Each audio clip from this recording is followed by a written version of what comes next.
Okay, we are in Chapter 11, which is Emerging Adulthood. We are no longer an adolescent, but we are not yet a full-fledged adult. Ages of 18 to 25. It used to be considered part of adulthood, but now everyone pretty much accepts that it's its own developmental stage. It's also called youth or young adulthood. During this time, we're usually in pretty good health. Our bodies are strong and active, and our body systems are at the optimal functioning level. Any childhood diseases that were prevalent, we've kind of outgrown by now. And if there are any chronic issues like diabetes, we know how to handle them better now, so we can manage them better. And we're usually living healthier by this point in time. We also have what's called the organ reserve, which is the extra capacity to get extra power when needed. So if you're going to exercise or do anything that requires extra oxygen or anything like that, our body has the capacity to have that extra burden and take it on. Homeostasis is a happy, steady state that our body has, and it's usually within narrow ranges, so our bodies like to have a certain level of glucose and certain calcium level, potassium level, and so on. So what happens is as we get older, it takes longer for our bodies to maintain and restore homeostasis when there's an imbalance. So the younger we are, the more efficient and effective we are at maintaining homeostasis. Allostasis are the long-term adjustments that have to be made. And it kind of leads to an allostatic load, which is the overall impact that builds up over time of this extra capacity and extra burden. Over time, our organ reserve has a tendency to shrink, so it's harder to recover from things. So when you're 20 years old and you run a marathon, it's a lot easier to recover than if you're 50 years old and run that same marathon. So adequate deep sleep is very important at this point in time. Over the years, you require less and less sleep, but we have a tendency to increase our weights, increase depression, and accidents can happen more often. And if you don't get enough sleep, it's going to decrease your energy, decrease your health over time, and your life expectancy in the long run. So adequate deep sleep is very important for our body health, basically. Proper nutrition, our appetite has a tendency to adjust over time. So we kind of get used to requiring as many calories as we need to survive and do whatever we're doing. So it really depends on how active you are. But like I said, it has a tendency to adjust over time. And exercise, of course, is very important. Your coronary artery risk of development in adulthood is what CARDIA stands for. And it was basically a longitudinal study that looked at 18 to 30-year-olds and then re-examined them 7 years and 20 years later. And what they found was that the least fit individuals to start out with had a higher risk of diabetes and high blood pressure in middle age than those who were relatively fit at the beginning of the study. So you don't really notice it when you're in your 20s because of this organ reserve that we have and the fact that our bodies are in peak health. But that allostatic load I just talked about has a tendency to increase with these things. So it builds up over time, and that's when you're going to really see the effects. So when you're in your 20s, you still might feel great, but if you don't make sure that you're exercising and eating properly and getting enough sleep, by the time you hit your 50s and 60s, you're at a higher risk for coronary artery disease. And coronary artery disease is a killer. So we have to make sure that we try to maintain a healthy balance in a nutshell. So, teenage pregnancy is now a problem. It used to be a blessing, actually. So we no longer have shotgun weddings, really. We have effective contraception, but we do have this unmarried pregnancy acceptance that's happening. Years ago, teenage pregnancies were almost shunned to an extent, and teenage pregnancies, they had to be sent away to have the baby kind of thing. But before that, it was actually encouraged, because the younger you married, the more kids you could have, and with a shorter life expectancy at that point in time, it kind of made sense. Now we have a longer life expectancy, so we no longer need to have children at such a young age. So we can use contraception, and we no longer insist on, if you do get pregnant, you have to get married. That doesn't really happen so much anymore. There's more of an acceptance now. However, with this, we have a rise in sexually transmitted infections, or STDs, STIs, infection versus disease, same thing. There's actually been a global spread because we now have transportation. So we can go from one area of the U.S. to another area of the U.S. and travel. So with travel comes the spread of diseases. HIV and AIDS actually started out confined to one city in the Congo, and with the development of the railroads, HIV traveled along with the railroads. So transportation advances have almost made sure that diseases do not stay local anymore. Now they're kind of globally widespread. Risk-taking can be an asset or it can be a liability. Taking a risk and starting your own business, for example, could be a good thing. But taking a risk and dropping out of college could be a bad thing. Or taking a risk and running in a drag race could be a bad thing. So what we see is emerging adults actually have more serious accidents than people of any other age. So we're kind of brave but foolish at the same time. Extreme sports, for example. Extreme sports are pretty dangerous, and sports in general are kind of dangerous, but this is the age that people are playing sports. So maturation is what actually affects risk assessment as opposed to experience, because you can have all the experiences in the world. It's not going to matter. It's how mature you are, that how you handle taking risks. As I said, sometimes they could be good, going to college, taking a risk, opening a business. Other times it can be bad. Drugs, unprotected sex, extreme sports, not wearing seatbelts, things like that. So drug abuse is officially defined as ingestion of a drug to the extent that it impairs the user's either biological or psychological well-being.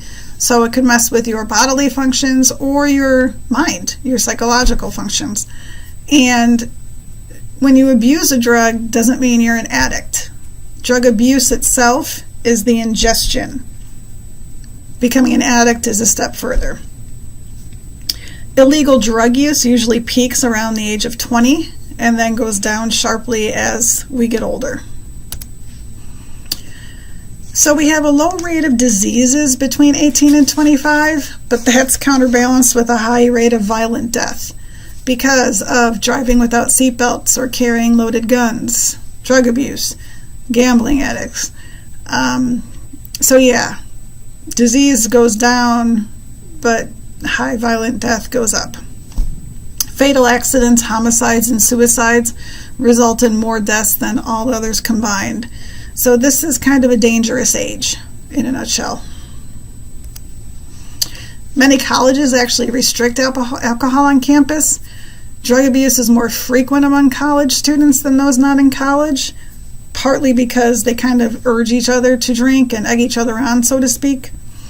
Binge drinking, again, kind of talked about that today in class. 5 or more drinks on one occasion, 4 or more for women. That definition, it's kind of relative if you think about it, because binge drinking is basically drinking one night here, one night there, one night here, one night there.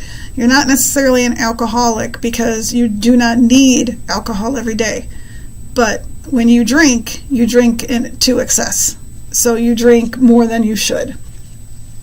So as I said, illegal drug use peaks about age of 20 and then decreases with age. Most who continue after 25 actually want to quit. This is a look at substance abuse at various ages. So the blue is the binge drinking, red is current cigarette smokers, and green is illegal drug use. So as you can see, it kind of peaks around age 20 and then goes down pretty significantly by the time they're 65 and older. The proposed adult stage of cognitive development is post-formal thought. When you look at Piaget's 4 stages, this kind of goes beyond adolescent thinking into more practical, more flexible, less impulsive and reactive thinking. So you actually stop to think. You're capable of combining contradictory thoughts and kind of coming out on the other side with a comprehensive whole thought. So you can look at all sides of the equation. You can combine everything and get the big picture, so to speak. Post-formal thinkers use formal analysis to learn science and argue and resolve world's problems. So they're less impulsive than adolescents, and they don't wait for someone to present a problem in order to solve it, or for circumstances to require a reaction. So post-formal thinkers are more flexible and have a more comprehensive approach. So they're, trying to save the world, so to speak. We're trying to make the world a better place. Some actually say adulthood doesn't need stages because you're not necessarily gaining anything new intellectually speaking. However, we're becoming a more complete package at this point. The stereotype threat is a fear that someone else will judge your appearance or behavior negatively, and then that's going to then confirm their prejudiced attitudes against you. So a stereotype threat is when you're afraid someone's going to judge you in a bad way and then confirm the fact that they were prejudiced against you in the first place. So the mere possibility of being negatively stereotyped gets your anxiety up and can actually disrupt your cognition and your emotional regulation. So now it's going to disrupt your thought processes and how well you hold your emotions and control yourself. So this makes people of all ages doubt their ability. And that's going to reduce learning if their anxiety gets so bad that it interferes with their thought processes. So African American men have lower grades in high school than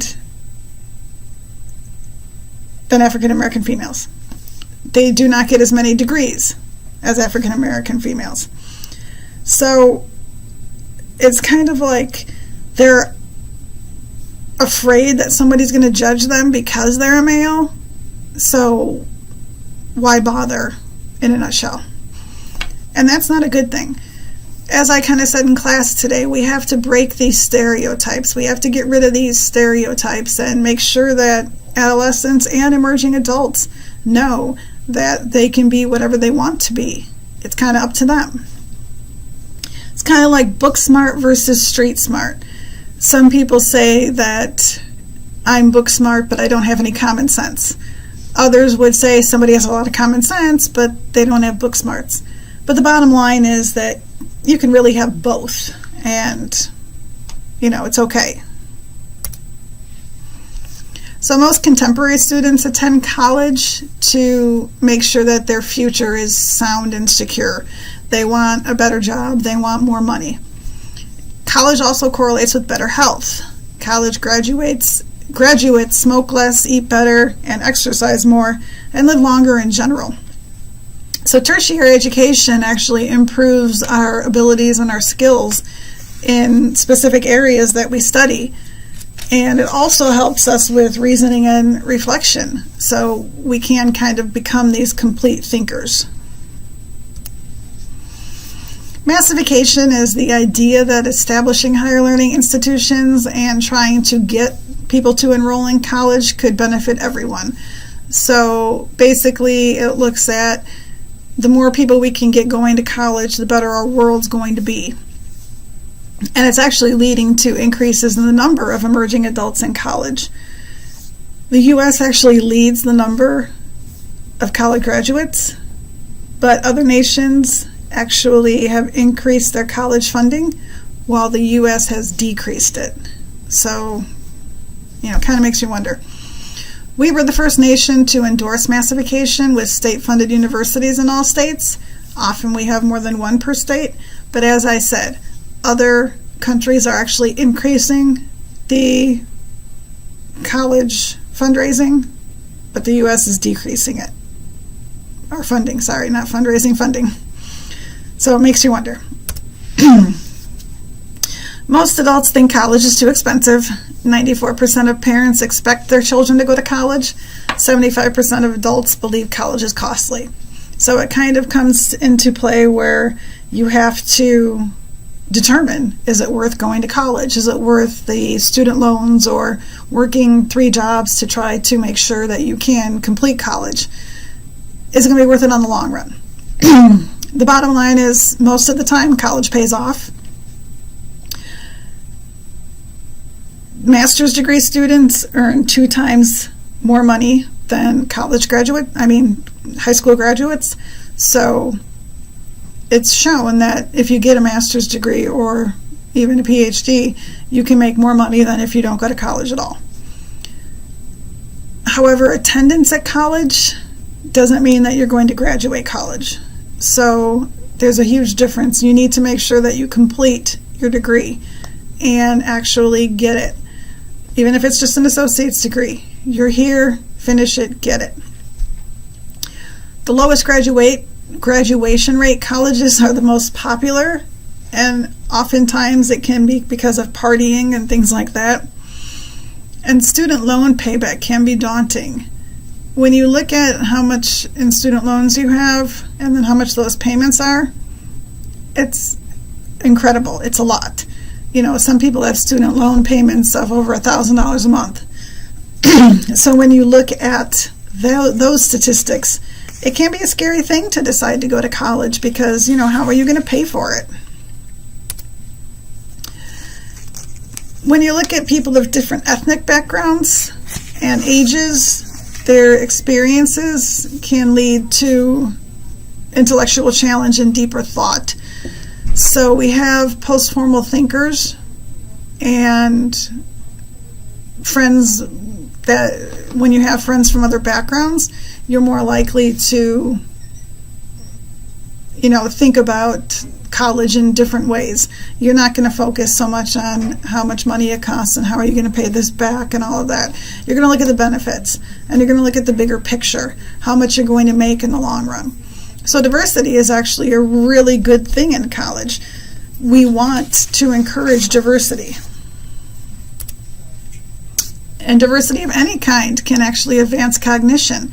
It's increased in colleges across the U.S., and emerging adults actually expand their minds when they have honest conversations with people from all different backgrounds. We want to encourage diversity, and you should also try to make friends with as many people from different backgrounds as you possibly can. Have conversations with these people. You can actually get different perspectives, different points of view, listen to different experiences. And we are now more accepting of these differences because we know them. So it's actually a really good thing. Identity achievement, again, we talked about this. The search for identity that began at puberty continues on. Most emerging adults are still trying to figure out who they are.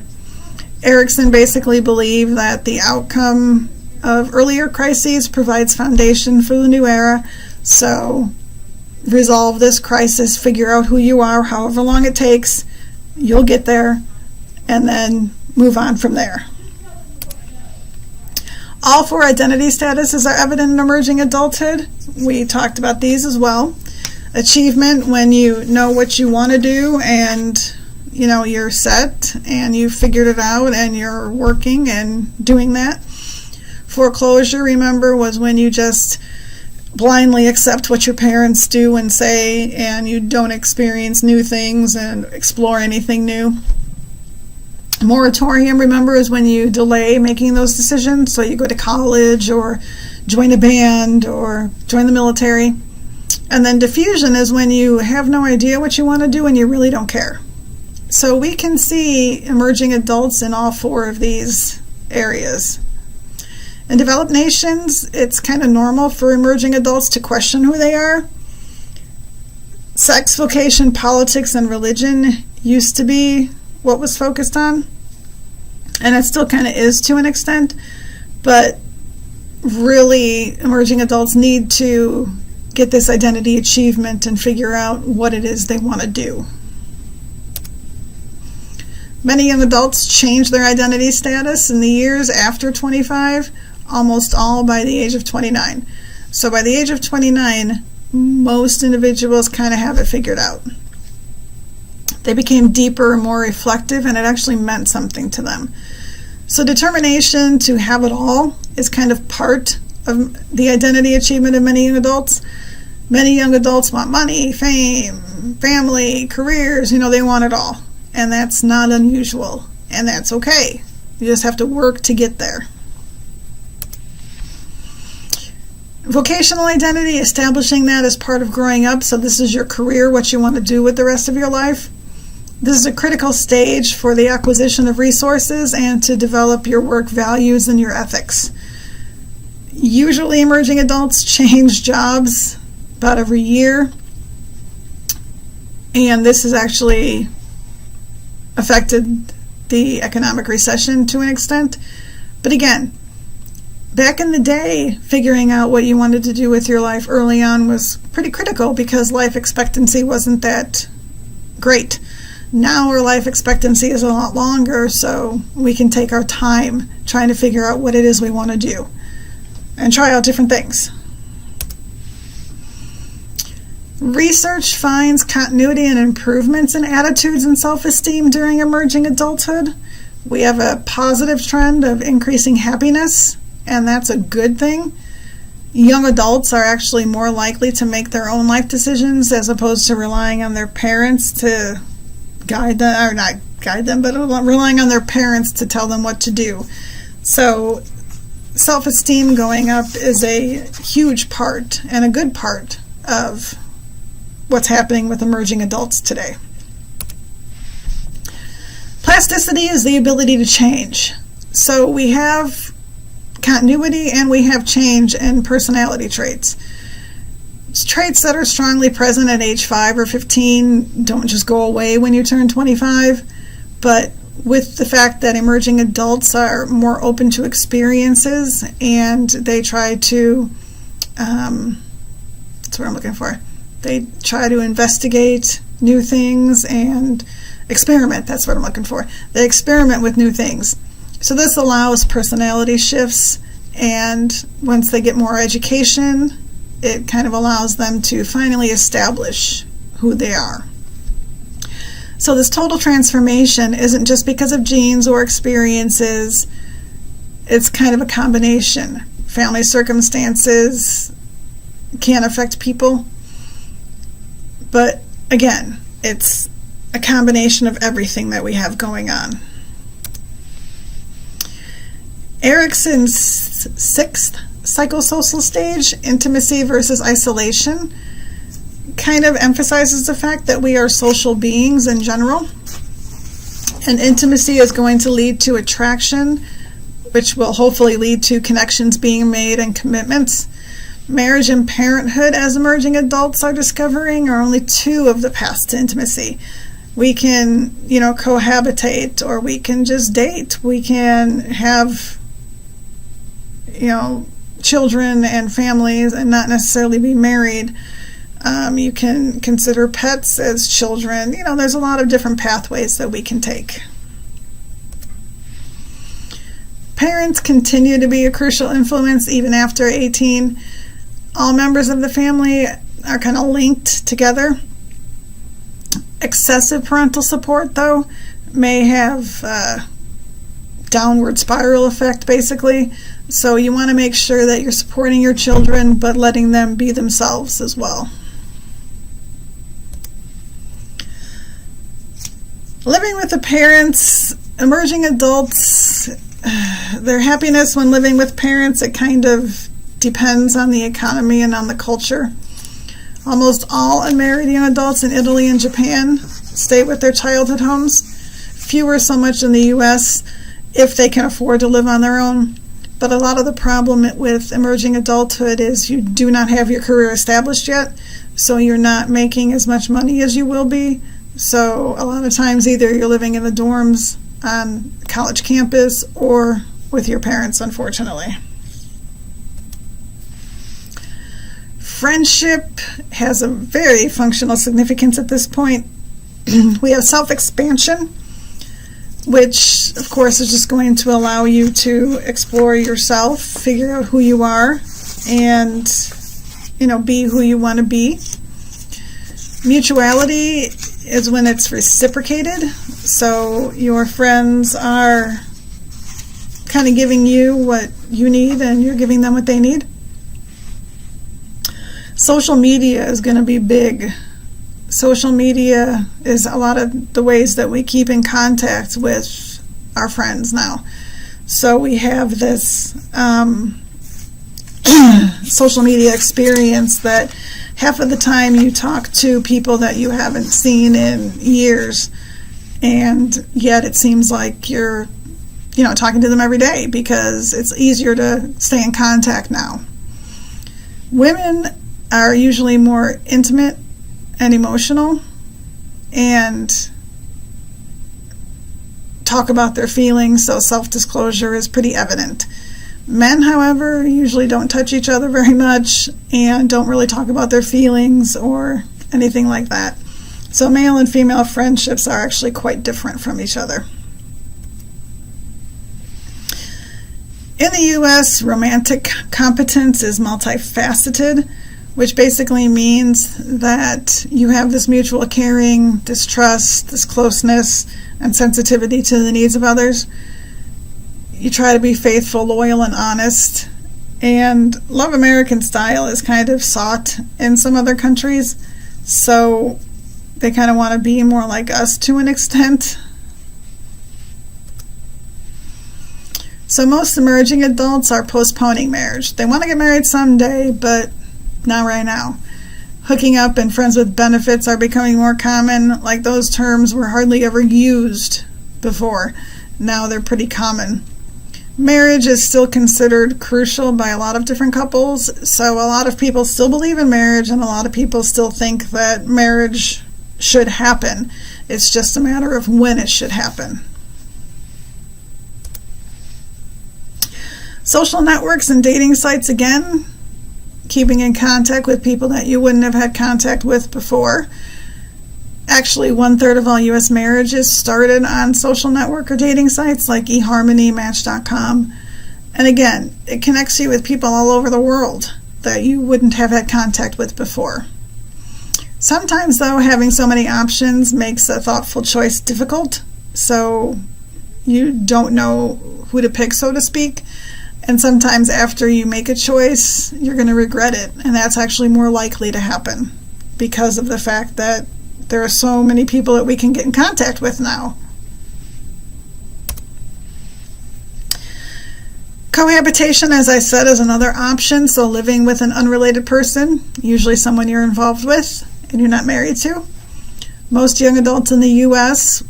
cohabitate and don't want to get married before they're 25.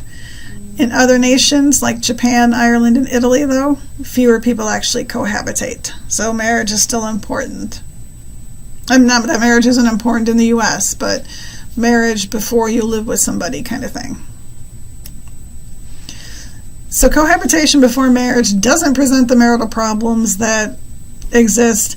So just because you live with somebody, you think you know them better, but it doesn't prevent real-world problems from happening in a marriage. Meta-analysis actually showed that cohabitation was linked to a higher likelihood of divorce. So you live together for 10 years and then finally get married, you're actually more likely to get divorced. You're less likely to pool your money because you still want to keep your separate stuff. You're less likely to have close parental relationships or care for any parental health needs. So these individuals are more likely to not have that bond. However, most research is based on people who cohabitated 10 to 20 years ago. So it really needs to be updated is the point. So the broadest picture is every human of every cohort and culture benefits from satisfying and enduring relationships. So the whole point really is to make sure that you are, in a loving relationship. You want to make sure you're happy. You want to make sure you're getting what you need out of it, or there's really kind of no need for it. And that is all.